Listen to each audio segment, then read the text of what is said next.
Vous voilà dans la cour du château, au sud de l'espace castral, c'est-à-dire de l'espace fortifié seigneurial que l'on peut dater du XIIe et du XIIIe siècle.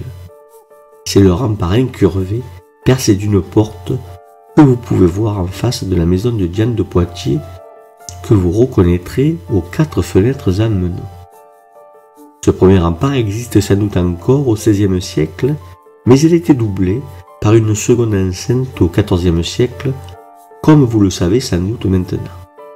Néanmoins, il délimite toujours l'espace castral où se trouve un château dont on reparlera dans un autre dispositif muséographique. Il est à noter l'existence d'une galerie appuyée contre une portion de rempart et qui reliait l'espace castral à la maison de Diane de Poitiers. Cette bâtisse ne présente aucune porte à cette époque. Pour y accéder, il était impératif de passer par le château. La maison de Diane de Poitiers était une extension de ce château qui s'ouvrait sur sa face sud sur un jardinet et sur le parc situé à l'est. Sans doute en mauvais état en ce début du XVIe siècle, celui-ci n'était guère adapté au goût de l'époque nouvelle qui voit çà et là fleurir des châteaux de villégiature qui perdent leurs oripeaux médiévaux égarés pour préférer la lumière, les jardins et les eaux, le confort si l'on veut résumer tout cela.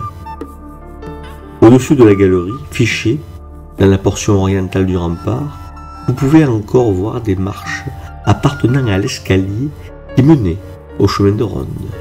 Bien sûr, toutes ces restitutions sont hypothétiques, même si l'existence d'un tel escalier a été mise en évidence par des fouilles réalisées par Jean-Pierre Mignon du service d'archéologie départemental. Ici se trouve une grande porte en bois qui était l'entrée du château au XVIIIe siècle. L'était-elle déjà au XVIe, doublant l'entrée hypothétique proposée ici? Nul ne le sait, vraiment.